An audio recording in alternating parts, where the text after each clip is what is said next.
تو یہ تعریف وقول غیر سے مانع نہیں.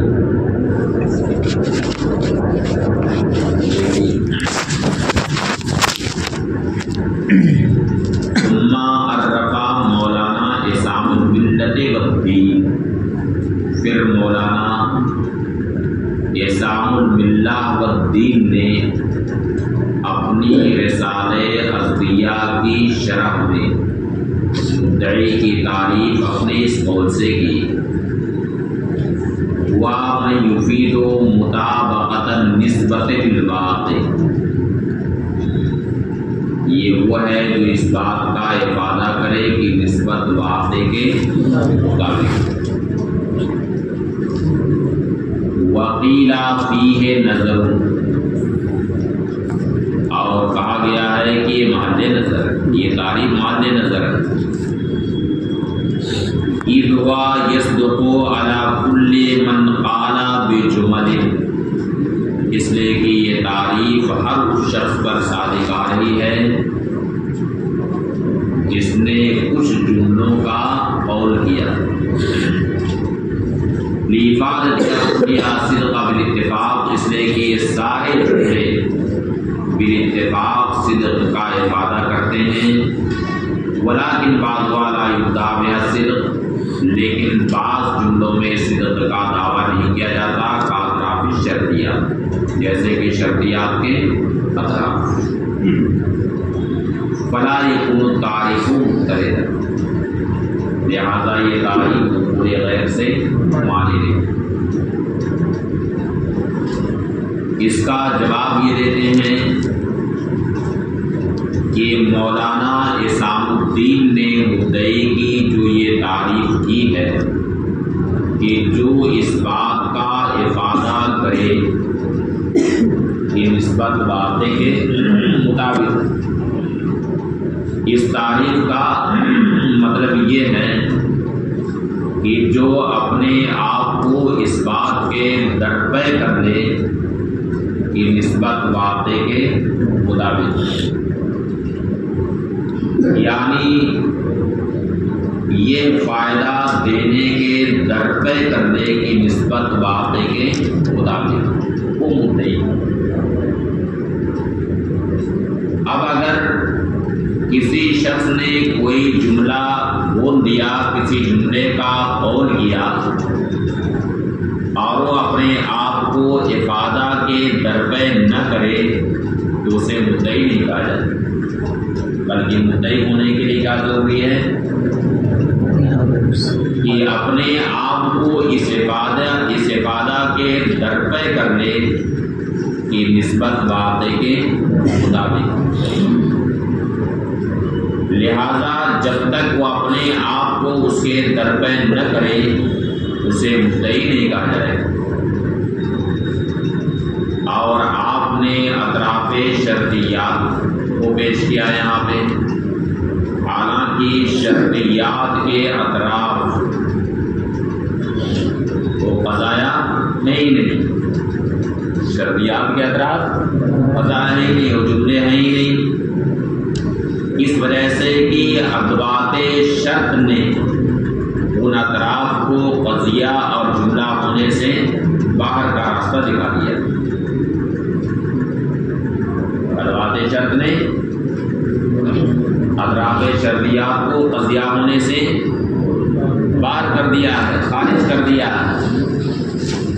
تو شرطیات کے اطراف جس وقت وہ اطراف ہیں، وہ جب قضایا اور جملے نہیں تو ان پر سرے سے یہ تعریف صادقی نہیں آئے گی، ان کے قائلین پر یہ تعریف صادقی نہیں آئے گی. اقول،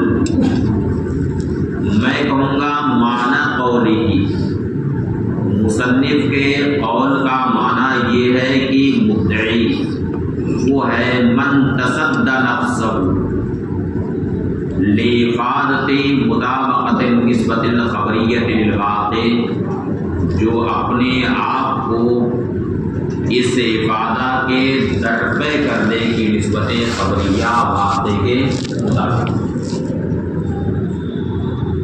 لہذا اگر کوئی اپنے آپ کو درپے نہ کرے تو اسے مدعی نہیں کہا جائے.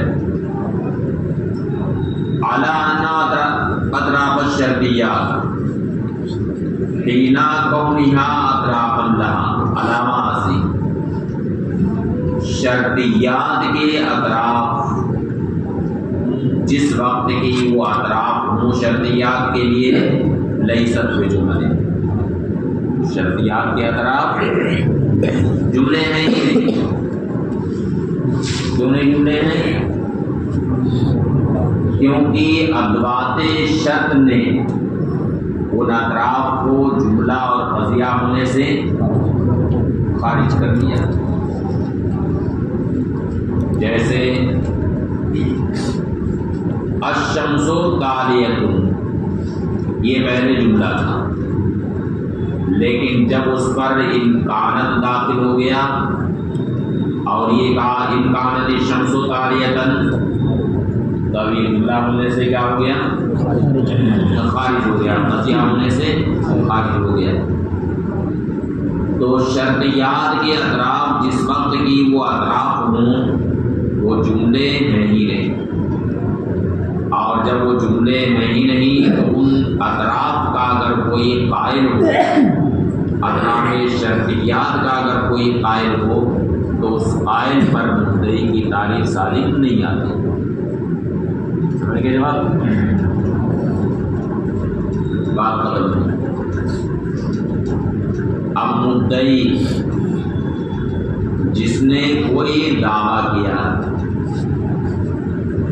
تو ظاہر ہے کہ دعویٰ کرنے کے بعد اب جو اس کا فریق ہے اس سے کیا کرے گا؟ اس بات دعویٰ کا مطالبہ کرے گا. کیا کرے گا؟ اس بات دعویٰ کا مطالبہ کرے گا کہ چپ چاپ سر ہلائے گا اس کے سامنے. جو اس کا فریق ہے کیا کرے گا؟ اس بات دعویٰ کا مطالبہ کرے گا کہ تم نے جو دعویٰ کیا ہے اس دعوے کو ثابت کرو. کیسے تم نے یہ دعویٰ کیا؟ اب اگر مدعی نے اپنے دعویٰ کو ثابت کرنے کے لیے دلیل انی کو استعمال کیا، اس کو استعمال کیا دلیل انی کو، تو اسے مستدل کہا جائے. اور اگر دلیل لمی کو استعمال کیا تو اسے معلل کہا جائے. سمجھ گئے؟ مدعی نے اپنا دعویٰ ثابت کرنے کے لیے اگر دلیل انی استعمال کیا تو اسے مستدل کہا جائے گا، اور اگر دلیل لمی کو استعمال کیا ہے تو مستدل کہا جائے گا. اور کبھی ایسا ہوتا ہے کہ دونوں میں ہر ایک کا استعمال دوسرے کی جگہ کر دیتے ہیں، یعنی مستدل کی جگہ پر معلل کا استعمال اور معلل کی جگہ پر مستدل کا استعمال کیا جاتا ہے. یعنی اگر مدعی نے دلیل لمی کو استعمال کیا ہے تو در حقیقت وہ معلل ہے، لیکن مجازاً اسے مستدل کہہ دیا جاتا ہے. اسی طرح سے اگر اس نے اپنا دعویٰ ثابت کرنے کے لیے دلیل انی کو استعمال کیا تو حقیقت میں وہ مستدل ہیں، لیکن مجازاً اسے معلل کہہ دیا جاتا ہے. ثم المدعی ان شراف الدلیل انی، پھر مدعی نے اگر دلیل انی کو شروع کیا یسمى مستدل، تو اس کا نام کیا رکھا جاتا ہے؟ مستدل. وَإِن شَرَعَ فِي الدَّلِيلِ اللِّمِّ، اور اگر دلیل لمی کو شروع کیا یسمى معللا، اس کا کیا نام رکھا جائے گا؟ معلل. اور لمی اور انی کی تعریف تو آپ لوگ جانتے ہوں گے، ہاں معلوم ہے کہ نہیں؟ کیا بتاتے ہیں؟ شرما بزرگ سے کام مت لینا، نہیں معلوم نا تو بتاؤ معلوم سے عدت پر استدلال کیا جائے تو دلیل ہندی ہے، اور عدت سے معلوم پر استدلال کیا جائے تو لمبی۔ لگ رہا ہے کہ شرح عقائد کی تیاری جم کر کے کیا کروایا، بہت زبردست ہے۔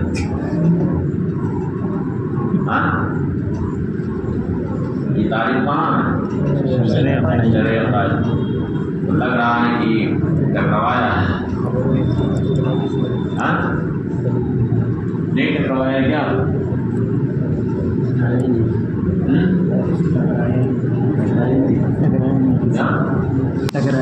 نہیں ٹکرایا،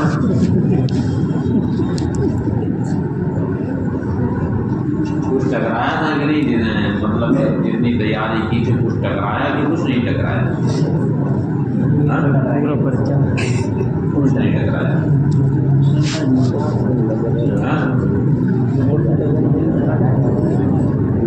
کچھ ٹکرایا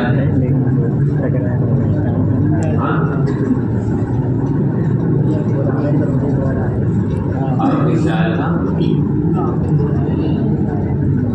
پورا آخر سے آیا تھا، عجیب و غریب پرچہ بنا تھا، انتہائی سخت ایک ہوتا ہے سخت اور دوسرا انتہائی سخت، یعنی سخت ہونے کی جو انتہا ہے وہاں تک وہ پرچہ کیا پھر پوچھ لیا گیا تھا کہ انتہائی سخت ہو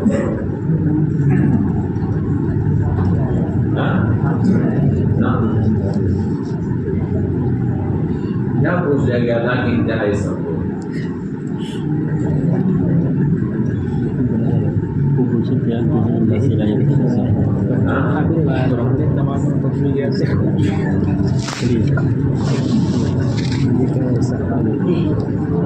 جس سے بھی امید کی جا رہی تھی کہ یہ پوچھا جا سکتا وہ کچھ نہیں۔ اچھا وہی کہہ رہے ہیں کہ لگا کروایا نہیں،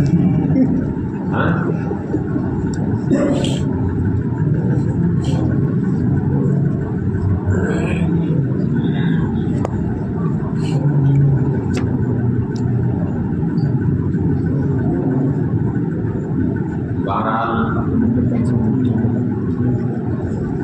شرح عقائد کی کافی ایک ہوتا ہے افسوسناک حد تک خراب ہونا، اور ایک ہے انتہائی افسوسناک، نہایت خراب کامیاں ہیں شرح عقائد کی۔ اب یہ ہے کہ کچھ کامیاں تو ایسی ہیں جو بالکل سادی، بالکل ہی سادی ہے،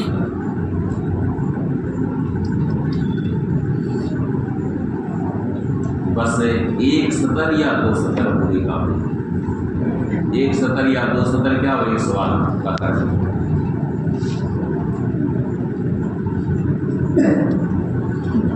اتنی خراب کامیاں آپ نے، اتنی محنت آپ لوگوں نے کی،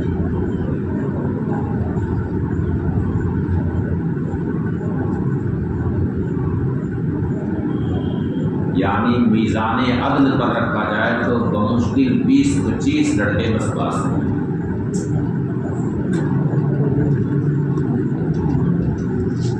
اتنی خراب کام دی آپ نے، اتنی محنت آپ لوگوں نے کی ہے، اتنی تیاری کی ہے۔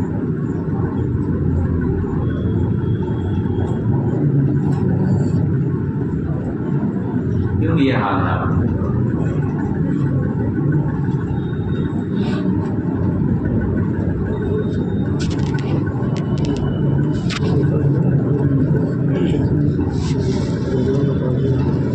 کیوں ایسا کیا آپ لوگوں نے؟ دیکھ بھی نہیں تھا اس میں، اور ایک دن لاسٹ میں کتاب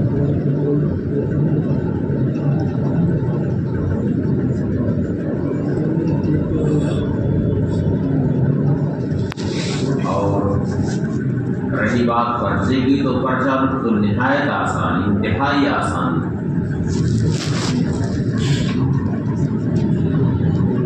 مشکل بحثوں کو تو سرے سے تشریح نہیں کیا گیا ہے.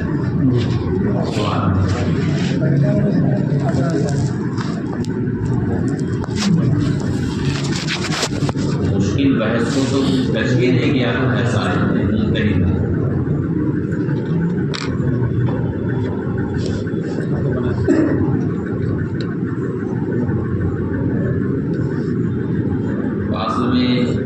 آپ لوگ صرف ٹکرواتے ہیں، شاید یہ ٹکرائے شاید وہ ٹکرائے.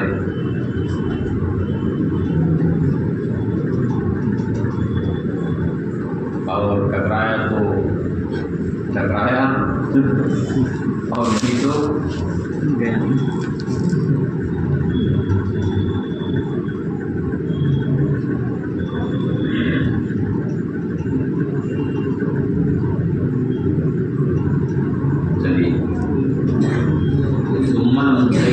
شراف دلیل انی، پھر مدعی نے اگر دلیل انی شروع کیا تو اس کا نام مستند رکھا جائے. وَإِنْ شراف دلیل لمی، اور اگر دلیل لمی کو شروع کیا یسمى مؤلف، اس کا نام مؤلف رکھا جائے. وقد یستعمل کل منهما مقام الآخر، اور کبھی دونوں میں سے ہر ایک کا استعمال دوسرے کی جگہ پر ہوتا ہے.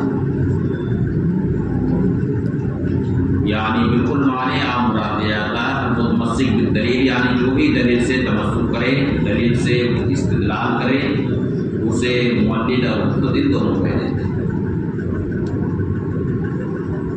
والسائل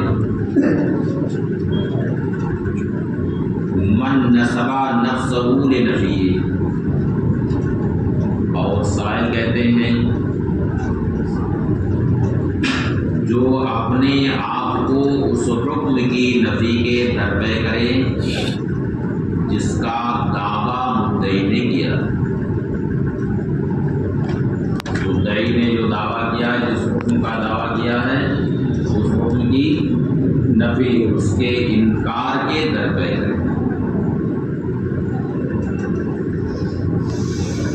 جیسے ابھی ایک مدعی نے دعویٰ کیا کہ اس کا پرچہ انتہائی مشکل تھا، تو اس حکم کی نفی کی جائے. اسے کیا کہیں گے؟ سائل ہے. اور سائل وہ ہے جو اپنے آپ کو اس حکم کی نفی کے درپے کر لے. الذی ادعاہ المدعی، جس کا دعویٰ مدعی نے کیا بنا نصب دلیل علیہ، بغیر اس پر دلیل قائم کیے.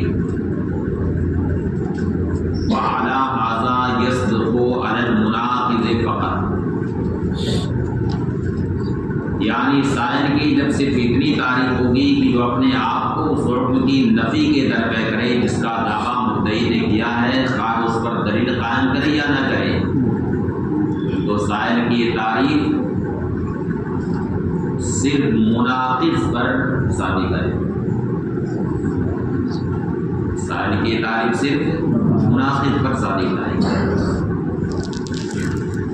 وقد یطلق علی ما هو عام، اور کبھی سائل کا اطلاق ایسے معنی پر ہوتا ہے جو اس سے بھی عام. وهو كل من تکلم علی ما تکلم به المدعی، یعنی یہ ہر وہ شخص ہے جو اس پر کلام کرے جو مدعی نے کلام کیا، یعنی جو مدعی کے کلام پر کلام کرے اسے سائل کہا جائے. عام ازی کی وہ سائل معنی ہو یا ناقض ہو یا معارض ہو. والدعوى ما اے قضیۃ یشتمل علی الحکم اشتمال الکل علی الجزء، دعویٰ وہ قضیہ جو حکم پر ایسے مشتمل ہو جیسے کہ کل جزء پر مشتمل ہوتا. دعویٰ وہ قضیہ جو مشتمل ہو کس پر؟ حکم پر، جیسے کہ کل جزء پر مشتمل ہوتا. المقصود اثبات بالدلیل اور اظہار بالتنبیہ، جسے دلیل سے ثابت کرنا مقصود ہو یا یہ ہے کہ تنبیہ سے اس کا اظہار مقصود ہے۔ یعنی اگر وہ نظری ہے تو دلیل سے اس کا اثبات مقصود ہو، اور اگر بدیہی خفی ہے تو تنبیہ سے اس کا اظہار مقصود ہے۔ وفیہ انه قد يكون الحكم المدعى بدیہیا اولیا۔ اب اس میں ایک سوال یہ ہے کہ دعویٰ کی تعریف یہ کی گئی ہے کہ دلیل سے اس کا اثبات مقصود ہو یا تنبیہ سے اس کا اظہار مقصود ہو۔ اب اس میں کلام یہ ہے کہ حکم مدعا کبھی بالکل بدیہی اولی ہوتا ہے، اور جب بدیہی اولی ہوتا ہے تب نہ تو اس کے لیے دلیل کی ضرورت ہوتی ہے اور نہ اس کے لیے تنبیہ کی ضرورت ہوتی ہے۔ مگر اس کا جواب دیا جا سکتا ہے کہ جب حکم مدعا ایسا بدیہی اولی ہوگا تو اس میں مناظرہ کیوں کر ہوگا مناظرہ؟ اس کا انکار تو وہی کرے گا جو مجادل ہوگا یا مقابل ہوگا۔ وفی انہ قد یکون الحکم المدعا بدیہیا، اور اس میں کلام یہ ہے کہ حکم مدعا کبھی بدیہی اولی ہوتا ہے، ویمکن ان یقال، اور یہ کہا جا سکتا ہے کہ جب حکم اس طور پر ہو لم یتحقق المناظرہ، تو مناظرہ متحقق ہی نہیں ہوگا، لأنه لم يمكن الا مجادل اور مقابل، کیونکہ اس کا انکار مجادل یا مقابل ہی کرے گا۔ وَيُسَمَّى ذَلِكَ مَسْأَلَةً وَمَبْحَثًا، اور اس کا نام یعنی یہ جو بحث چل رہی ہے یعنی جو مناظرہ، اس کا نام مسئلہ اور مباحث بہت سارا نام ہے۔ تو کہتے ہیں کہ اس کا نام اس حیثیت سے کہ اس پر یا اس کی دلیل پر سوال یا بحث وارد ہو، مسئلہ یعنی جو دعویٰ ہے اس دعوے کا نام کبھی مسئلہ رکھا جاتا ہے اور کبھی اس کا نام مبحث رکھا جاتا ہے۔ تو دعویٰ کو اگر اس حیثیت سے دیکھا جائے کہ خود اس پر یا اس کی دلیل پر کوئی سوال وارد ہو تو اس لحاظ سے اسے مسئلہ کہتے ہیں، اور بحث وارد ہو تو اس لحاظ سے اس کو مبحث کہتے ہیں۔ ومن حیث انہ یستفاد من الدلیل، اور اس حیثیت سے کہ اس دلیل سے مستفاد ہو اس کا نام کیا رکھا جاتا ہے؟ نتیجہ۔ ومن حیث انہ قد یکون کلیا، اور اس حیثیت سے کہ کبھی کلی ہوتا ہے اس کا نام قاعدہ اور قانون رکھا جاتا ہے، اور مطلوب یہ دعویٰ سے عام، کیونکہ دعویٰ ہمیشہ قضیہ ہوتا ہے جبکہ مطلوب کا قضیہ ہونا ضروری نہیں ہے، بلکہ مطلوب تصدیقی بھی ہوتا ہے اور مطلوب تصوری بھی ہوتا ہے۔ والمطلوب عام من الدعویٰ، اور مطلوب دعویٰ سے عام ہے، خواہ تصوری ہو جیسے کہ ماہیت انسان مثلا، یا تصدیقی ہو جیسے کہ العالم حادث، ویسمى، اور مطلوب کا نام اس حیثیت سے کہ موضع طلب ہے، گویا کی طلب اسی میں ہوتی ہے، اس کا نام مطلب بھی رکھا جاتا ہے اور کبھی مطلب کہا جاتا ہے، دون المطلوب نہ کہ مطلوب، لما یطلب به تصورات، اس وجہ سے اس سے تصورات کی طلب ہوتی ہے، تصورات اور تصدیقات کی طلب ہوتی ہے، جیسے کہ مناطقہ کہتے ہیں انسان ما ہوا،